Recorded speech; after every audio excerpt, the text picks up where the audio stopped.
Welcome to this latest edition of the Food Systems Podcast, brought to you by the Forum for the Future of Agriculture. I'm Mark Titterington, and today we're back in our studio here at the Press Club in Brussels, and we stand just on the cusp of our Markets Outlook conference that will be taking place here in Brussels this afternoon. And to contextualise that properly, I'm joined by some very distinguished guests indeed. Across the table from me, John Baffes, very warm welcome to you, Senior Agriculture Economist at the World Bank. Petr Havlik, Programme Director at the International Institute for Applied Systems.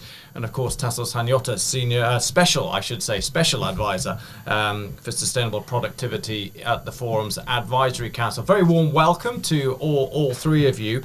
We're going to be talking a little bit later on about agriculture markets, about the markets, how they're changing, and what we can expect. Tassos, I'll start with you. What from your point of view, why is it so important that we're having this discussion today? I think it is very important because if one compares the world as it's rapidly and dramatically evolving and changing right now, and compares it with some of the issues, targets, numbers we have been using in the debate about climate action, food security, reform of the common agricultural policy, or what have you, there is increasing gap between the initial assumptions we have made and the reality we're facing. And we have to close this gap as soon as possible. My personal experience in following in the Advisory Council 2 research projects of the European Commission is also that we need to come up with an updated baseline, so at least we know the changes we want to introduce are compared to what real aspects and real variables. So that's essentially it. They say it's impossible to work out what you need to do if you can't measure it properly. You talked about baselines there. You talked about this gap that has emerged. Why is that? Partly it has to do with the fact that when we had the Paris Agreement in 2015, we were living a period where there was less price volatility, prices were more stable. We had more or less a sense of what we needed to do in terms of policy, that is to strengthen the environmental footprint and targeting of agricultural policies. And at the same time, we didn't have yet COVID. We didn't have yet the energy tensions and the geopolitical tensions, and we didn't have the Russian invasion in Ukraine. All these have turned things upside down. And this is exactly why the price level has changed dramatically. We'll see it and discuss about it in terms of food inflation. The energy situation and the energy transition has changed.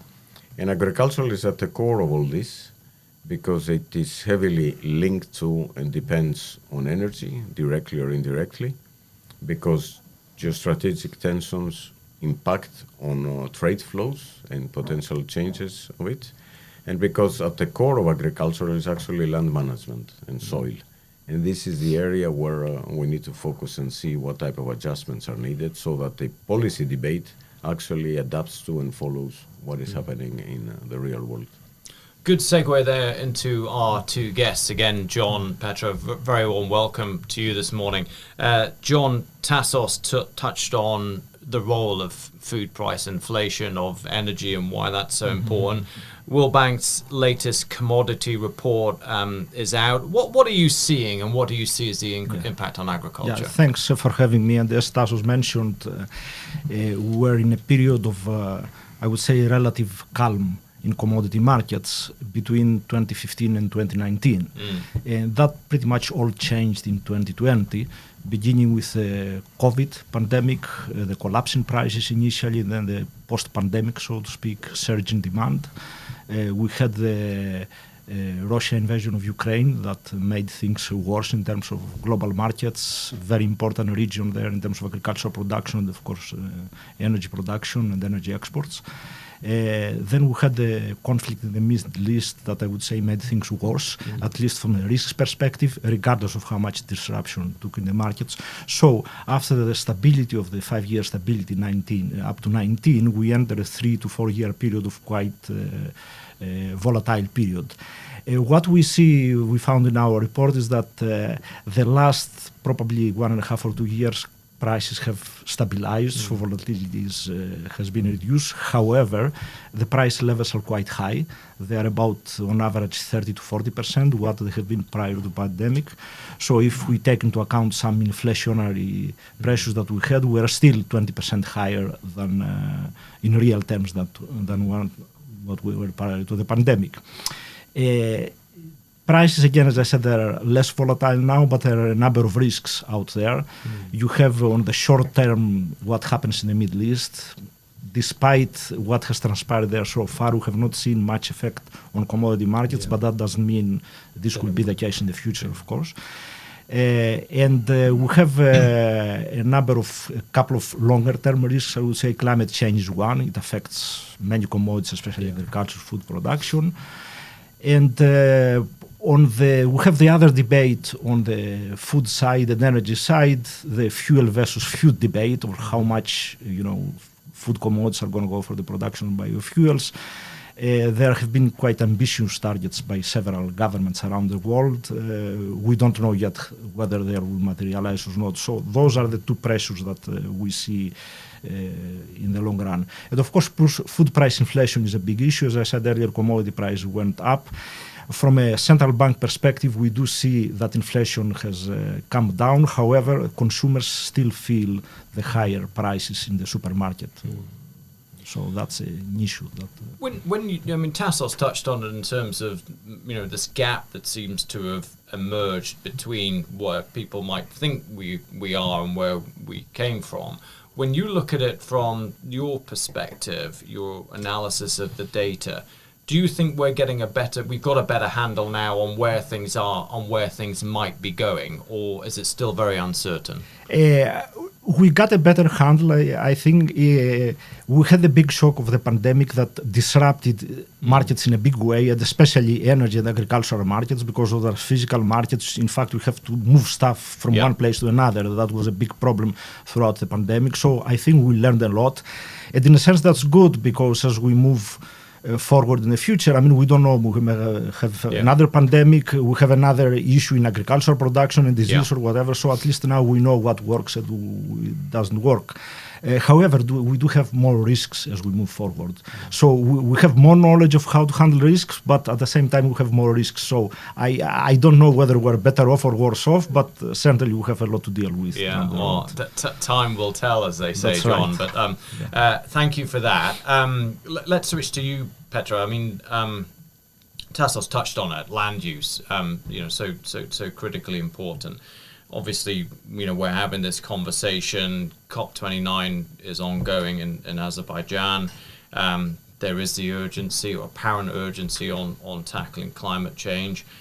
Let's talk about land use in particular. How much better are we now compared to where we were in managing the land use challenge, and how that affects climate change priorities?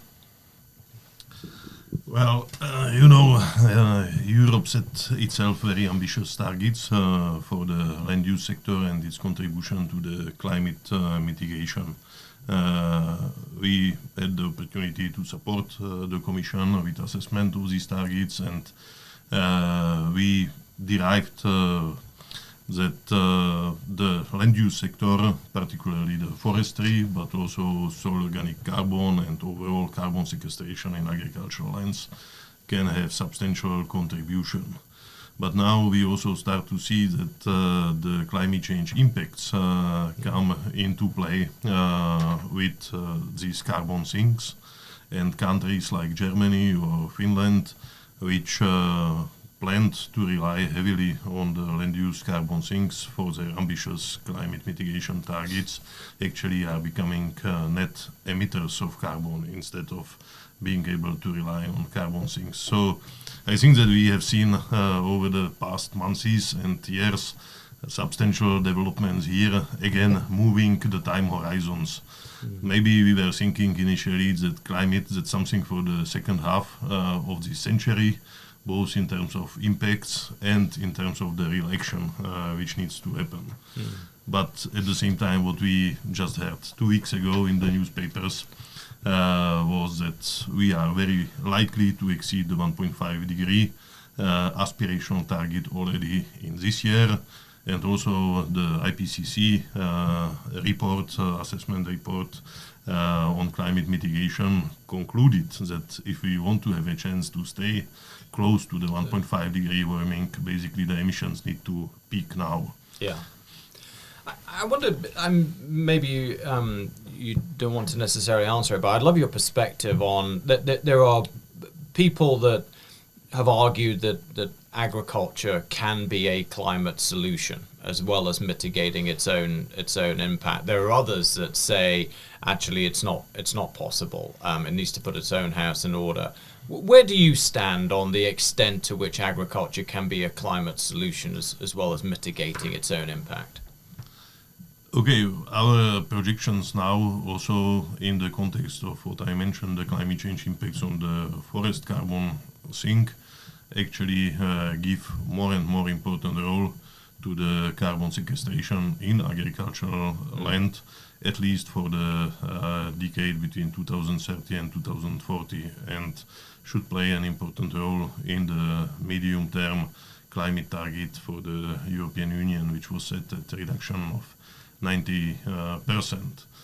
But what I would like to highlight in this context, that probably in the coming years much more attention needs to be paid to, on the one hand, providing to the farmers clear guidelines for options which they can realistically put in place to untap these potentials and actually make it part of their business rather than of a constraint to their business. Yeah. Certainly, some of the work that the Forum has been doing has certainly looked at soil as a category in terms of tackling climate change and ensuring, as I think you were touching on there, that farmers are rewarded for the efforts that they take. It has to be part of the business, otherwise it's difficult to see how we drive adoption. I want to open it up a little bit to all three of you now. You say actually in your presentation, a bit of a foretaste of this afternoon, Tassos, you've all touched on it. The world's changing. I suppose the question I would have is the policy adapting quick enough and in the right ways, particularly here in Europe? Tassos, maybe start with you on that. My feeling is that there is a growing understanding that something needs to change, but I'm not sure that we have reached yet the level of necessary conclusions. My personal view has been that we need to reverse what we have done in putting the cart in front of the horses, so to speak. We have put too much emphasis on mitigation and less emphasis on adaptation.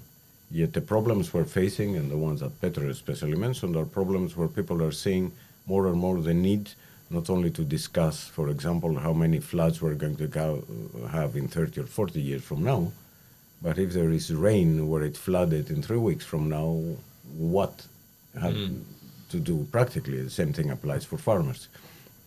So the first thing is we need to put much more focus on adaptation. And in focusing on adaptation, I also think we need to rethink the order by which we started dealing with soil, water, and biodiversity. It's clear that in the public debate, biodiversity was getting most attention because that's where, if you want the impacts, negative impacts and the risks are much more evident. Water, air, less, and soil was coming at the end. Yet, if you do good things in soil, if that's your priority, you do good things for water, for emissions, and for biodiversity at the same time. So I think we have to start focusing much more there, and there are 3 areas where clearly we have to change the manner by which we debate in Europe. The first one is the role of productivity. We cannot have a discussion where we confuse productivity with productivism.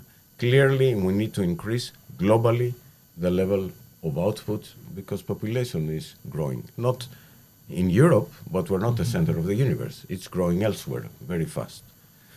And productivity has to be sustainable. There are ways of showing that this is possible, and that's the second area where we need to change the debate, which is around science. Because we have had a rather schizophrenic approach in treating human and animal health in different ways than plant health. And there are even Nobel-winning technologies that we have put in doubt on whether we apply them in Europe. This thing cannot continue any longer. And the third area that we have to focus on is trade. I mean, above everything else, the European Union is still a free trade area. And we know very well that trade increases the overall welfare, but we also know that trade produces winners and losers. And there have to be mechanisms whereby the winners compensate the losers. So we need trade to cover the growing deficits around the world, but we need to have in mind that there has to be a balanced approach that will comfort people, and especially those that see the risks. So if we refocus on these three areas and put soil and land management as a priority, I think we should be able to address some of the growing challenges that will continue to be extremely complex.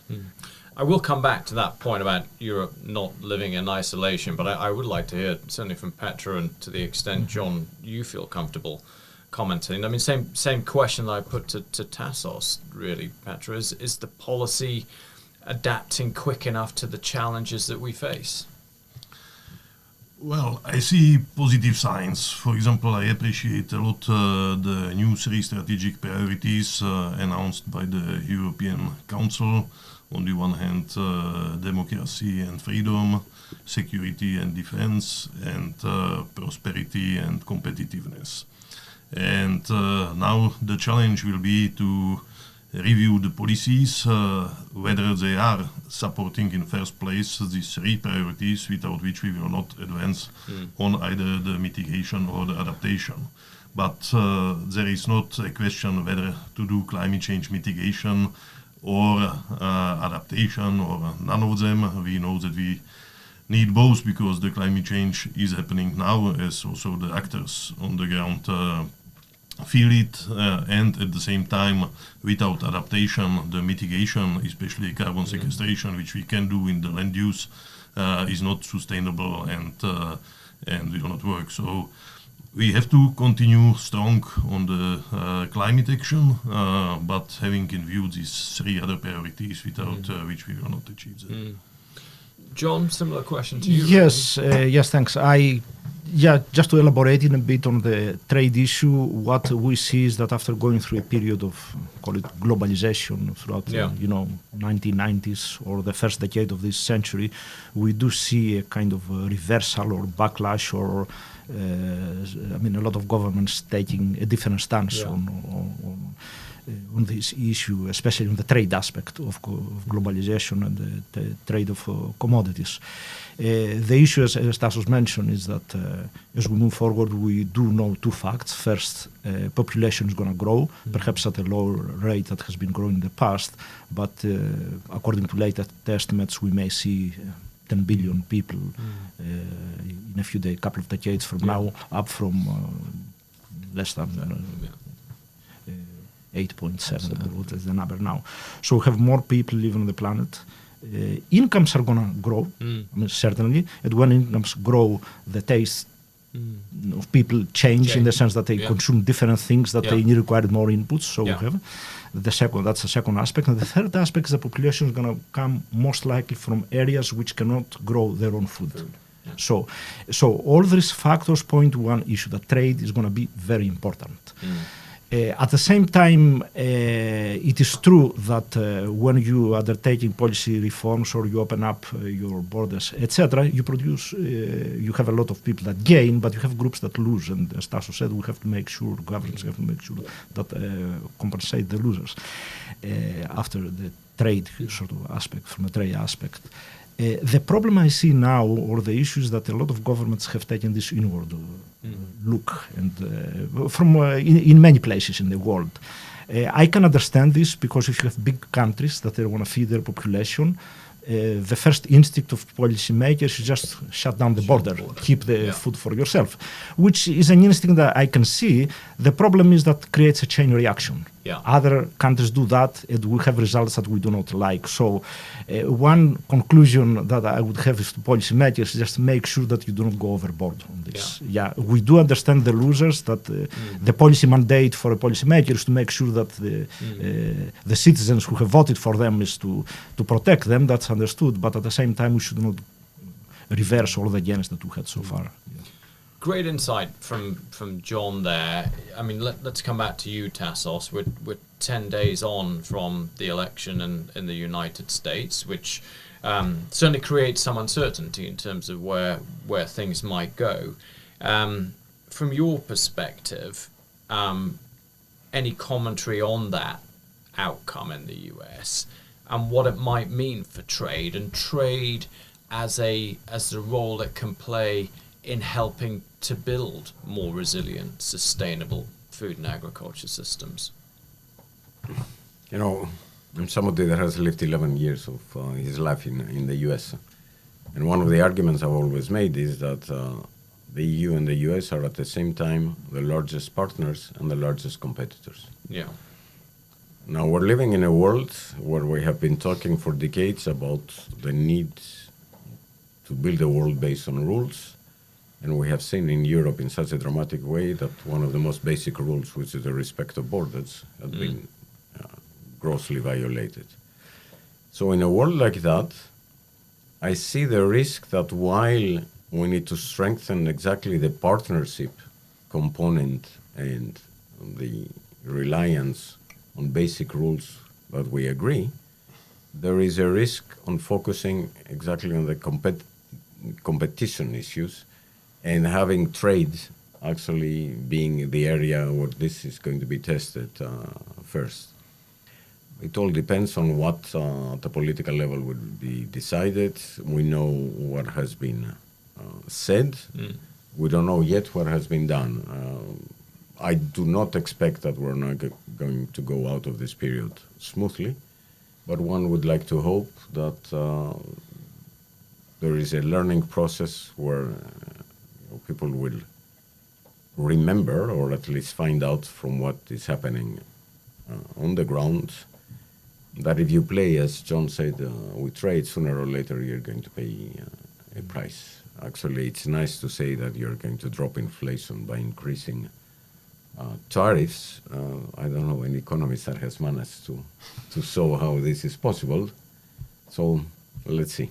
We'll see. Coming to the end of our discussion this morning, we do obviously have the conference this afternoon, and no doubt by the time that people listen to this podcast, the conference will be past. But let me close by asking all three of you really, what is the message that you want to come out of this afternoon's discussions? What would you say to Commissioner Designate Hansen for Agriculture if he was here in the room? What would you want to land with them as we think about the role of markets and the outlook that we've got in addressing the challenges that we face? Maybe start with you, John. I would again highlight the importance of trade, and one thing that I could say for any policymakers is that do not react on daily news or the gains of the day, because we have longer term issues that we have to address here, including climate change, including inflationary pressures that may continue down the road. Don't react on short term announcements or issues. Great counsel. Petr. The climate mitigation policy is for real with us. The same, the climate change impacts are for real. We have to take them in the central scenarios which we are considering in the policy development. But the policies have to have first in mind the profitability of the agricultural sector if we want to be effective moving along the climate and biodiversity objectives. Makes sense. Tassos. Well, there's a full spectrum of things, but I would focus on, because this is about markets, I will focus on markets. The first message is that markets exist. They're not perfect, but they give signals that have to be taken seriously into account. The second issue is that markets do not exist alone, so we need to be able to combine the assessment of the economic aspects with the assessment on the environmental footprint and the social footprint. And the third message is that we ag economists are not the center of the universe, but we still exist. So when we talk about multidisciplinary approaches, in this multidisciplinary approaches, somebody has to also consider that there is a role for agricultural economics in this exercise, a very important policy exercise. 100% agree. As someone that has some of that discipline somewhere near my own heart, I'm struck by what all of you have said, but particularly you, John, on not reacting to some of the short-term challenges and events that we take place. I am easier said than done, I know, but it's good counsel. This afternoon we've got Leanne Jackson from OECD, David Laborde from FAO, Pierre Bascu from DG Ag here at the European Commission, and Tutwiler from GAIN, and Joe Glauber, good friend from IFPRI. I'm looking forward to hearing what they say from the policy perspective, which will no doubt elaborate on what you gentlemen have shared with us this morning. But for now, I do want to thank you very much for lending us your time. I'm looking forward to hearing you this afternoon, and I certainly commend this to all of our listeners. So thank you again for joining us. Thanks for Thank you. Well, you've been listening and today, of course, watching the latest edition of the Food Systems Podcast, brought to you by the Forum for the Future of Agriculture. Thanks indeed for joining us, and we look forward to seeing you next time.